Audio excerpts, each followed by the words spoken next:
In Ecuador, the president of the National Electoral Council, Diana Atamain, announced that they are working on the schedule for the general elections in the country after President Guillermo Lasso dissolved the parliament.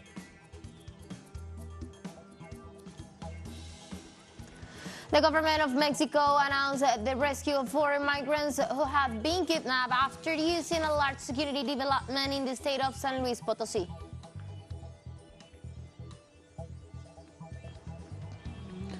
The social organizations mobilized in Argentina to demand a solution for the problem of poverty in the country and rejected the agreements with the International Monetary Fund.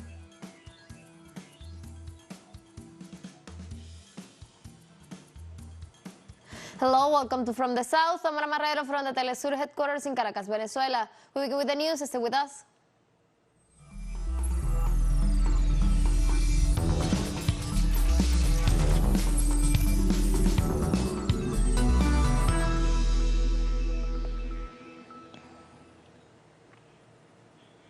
The president of the National Electoral Council of Ecuador, Diana Atamain, informed that they are already working in the schedule of the general elections to be held in the country and are yet to be approved after President Guillermo Lasso dissolved the parliament. More or less we have programmed. It is not yet official. It has to be approved by the plenary of the National Electoral Council. But I do not think there will be many changes due to the time restrictions we have. And we have programmed that the second round will be on Sunday, October 15th. The second round on Sunday 15th, and the first round when it is programmed. Let's see, the 90 days are united on Tuesday, August 22nd. But for the citizenship, due to the custom and is, we would have to do it on Sunday. Diana Atamain points out that during the upcoming elections, all the milestones contemplated in the electoral process will be met. All the milestones contemplated in an electoral process, pre-electoral and electoral, are going to be fulfilled because it is a matter of executing the rights of the political organizations. We cannot skip any milestone: primary, internal, sub-democracy, consultative council, which we have to summon today, with anticipation before the day of the summons, which we'll do until May 24th at the latest. We have to qualify the candidacies, which implies that they have the right to file all the appeals that the candidates have proclamation or definitive candidacies, electoral campaign. In Ecuador, social and political organizations have rejected the activation of the cross-debt mechanisms that allow President Guillermo Lasso to dissolve the parliament and rule by decree. The Teachers' National Union called on the Constitutional Court to rule as illegal the activation of the decree signed by the president. The union said Lasso's maneuvers spawns from his inability to respond to the accusations of alleged corruption that led to the second impeachment trial in parliament. Also, the Confederation of Indigenous Nationalities said Lasso resorted to cross-debt to avoid his removal from office. They hold him responsible for implementing policies which have hurt the most vulnerable sectors and which have led to violence, economy, health, prison, and migration crisis.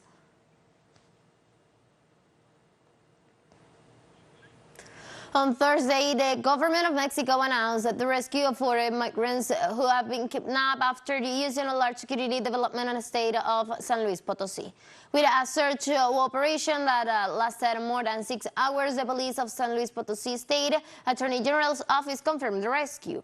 With these, 49 people have now been located, taking into account that the day before 9 migrants had managed to escape from their captors.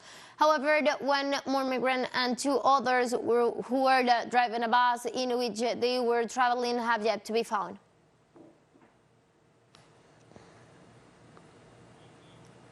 Brazilian environmental authorities announced on Thursday that they denied authorization to state-owned oil company Petrobras to drill for oil in the Amazon.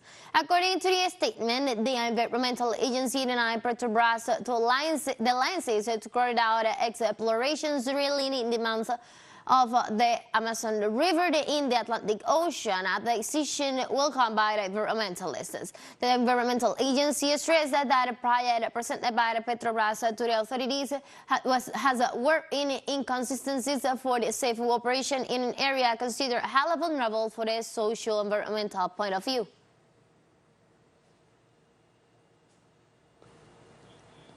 On Thursday, social organizations mobilized in Argentina to demand the problem of poverty in the country to be attention and rejected the agreements with the International Monetary Fund, IMF. Citizens gathered in front of the facilities of the Ministry of Social Development to demand the Minister Victoria Tolosa Paz to establish the delivery of goods and food to communities' kitchens. The demonstrators, who claims to be from different political parties, as to stop hunger and rejected the agreement signed between the International Monetary Fund and the Argentine government, which social groups considered detrimental to social plans and other subsidies.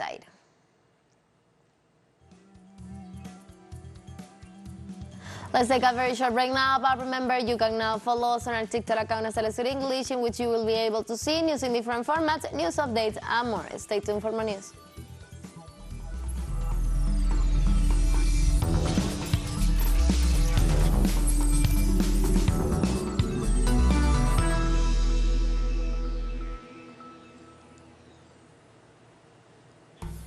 Welcome back to From the South. The crisis at the southern border of the United States has recorded on Wednesday the second death of an underage asylum seeker during the administration of President Joseph Biden. An 80-year-old girl and her family were in the custody of a border patrol at the Harlingen Station Processing Center in Texas. According to the Customs Office, they shall present medical complications. The emergency services response to the patrol call, but were unable to save her life. Border Protection reported the incident to the Department of Homeland Security, but did not report the cause of the death or the nationality of the child.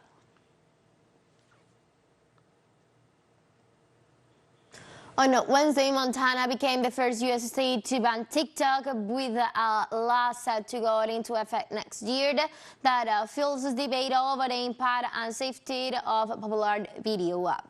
The ban became law with the signature of Governor Greg Gianforte, that will serve as a legal test of national ban on the platform, something congressmen in Washington are increasingly calling for. The state website reports TikTok will now operate within Montana's territorial jurisdiction.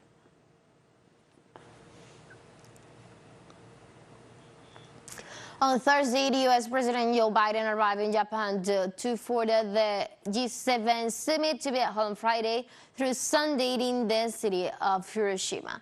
Upon his arrival, Biden met with Japanese Prime Minister Fumio Kishida, head of the summit. Among other officials, President Biden is accompanied by Secretary of State Antony Blinken. Hiroshima is the Kishida family home city and the place where the U.S. dropped the first nuclear bomb at the end of the World War II.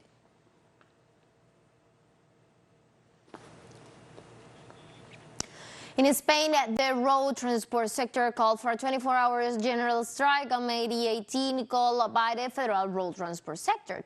Both passengers and freight carriers attended the strike call, which demands the legalization of retirement at the age of 60. The General Labor Confederation informed the local media and the community in general that a minimum service of 50% was established in all the metropolitan lines. The strike was called due to the lack of processes in the negotiations between the workers and the government, and they hope that the impact of the strike will be the starting point of a future mobilization to obtain a response from the government.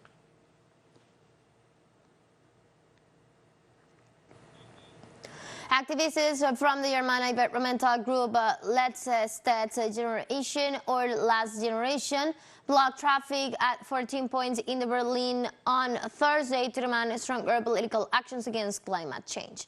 This date is considered non-working date in the country due to the accelerations of the Association date, and it is in this context protest actions were undertaken at the Central Railroad Station to urban highways and other locations. According to the environmental group, the blockades are aimed at deliberately obstructing outbound traffic at the occasion of the long holiday weekend.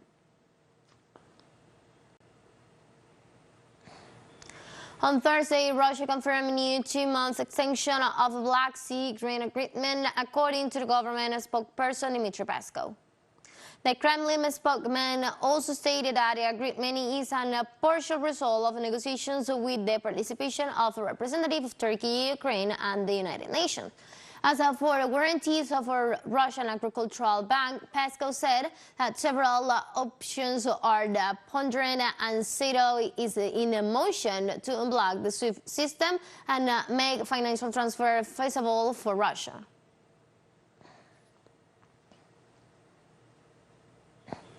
An explosion caused the derailment of aid begins with Ukraine in the Russian peninsula of Crimea, reported today the chairman of the regional parliament, Vladimir Konstantinov. The official assured that the explosion occurred due to the intervention of unauthorized persons and law enforcement agencies are working at the site. A Crimean railway statement on the situation added that the recovery trains were sent to the site of the incident.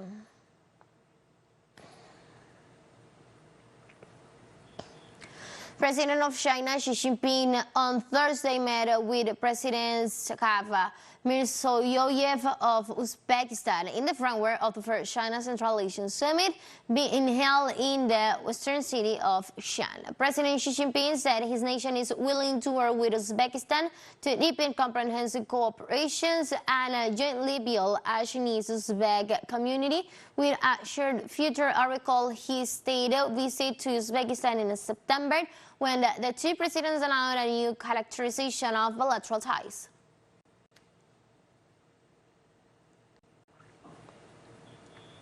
Australian maritime authorities have identified a large area in the Indian Ocean where they will focus the search for a capsized Chinese fishing vessel, which reportedly sank on Tuesday with 39 crew members. On Thursday, a spokesperson for the Australian Maritime Safety Authority, AMSA, told the Chinese state-run Shan News agency that based on drift modeling, a remote 12,000 square kilometer zone has been identified to search for the vessel, which so far has 39 people on board, missing including 17 Chinese mariners, 17 from Indonesia and 5 from Philippines. teleSUR English continues to grow. You can now tune in from 33 different African countries through StarSat, dial 461, and join our Latin American alternative broadcast. One final short break and we'll be right back.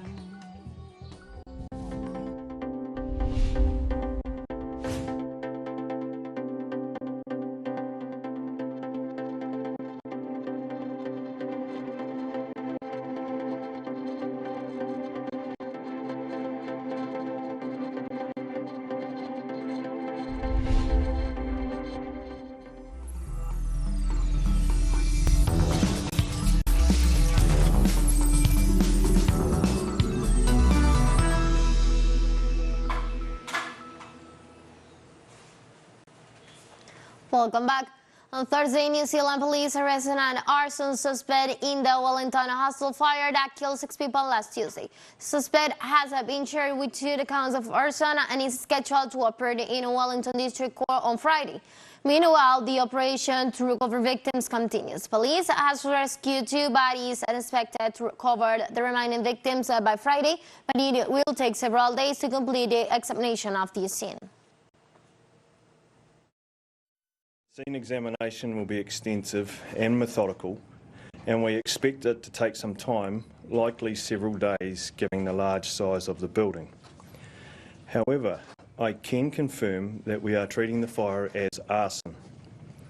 Alongside the scene examination, officers will be working to locate and recover those who have lost their lives tragically in this fire. Because it is an arson investigation, we do have a list of people that we want to speak to. I'm not prepared to say who they are or where they are. However, our investigation teams are working rapidly on that. On Thursday in Palestine, more than 200 Israeli soldiers stormed Al-Aqsa in the framework of the March of the Flags. Local media confirmed the assaults came at a time when the occupation forces were reinforcing their measures in Al-Quds in the preparation for the March of the Flags, which the Palestinians consider as provocative actions. This year's march comes just days after the Israeli occupation launched an aggression against the Gaza Strip, which resulted in the martyrdom of 33 Palestinians.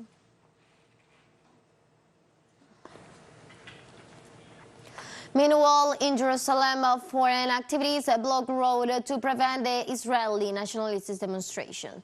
The Flag March is an event held by the Israeli soldiers to commemorate the Israeli seizure of the old city after the day in 1867, the war when Israel annexed the East Jerusalem and its old city in a move never recognized by the international community.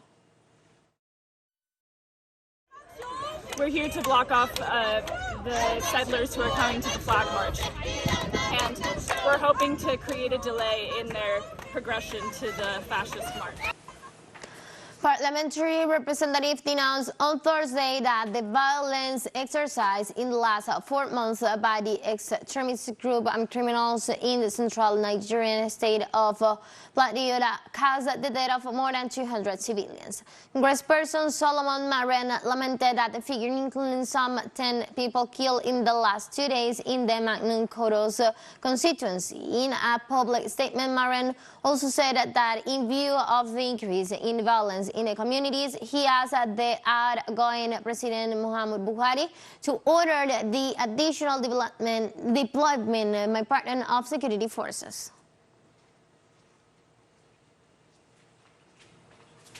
The president of Mozambique, Philippine UC, arrived on Wednesday at Zimbabwe's Robert Mugabe International Airport for a 3-day official visit. The Mozambican president was given a warm welcome that included 21 guns lit and hundreds of people shooting and dancing as relations between the two countries go back to liberation days. The Mozambican president is accompanied by Foreign Affairs and Cooperation Minister Veronica Makamu and other government ministers. This state visit aims at reinforcing the already strong bond between the two countries with special emphasis on bilateral economic projects to be discussed at the Business Forum, which will also address relevant social and political issues. We have come to the end of this brief, but you can find this and many other stories on our website at telesurenglish.net. You can also join us on our socials. We're on Facebook, Twitter, and on Instagram as well. For teleSUR English, I'm from the South, I'm Ana Marrero, and thank you for watching.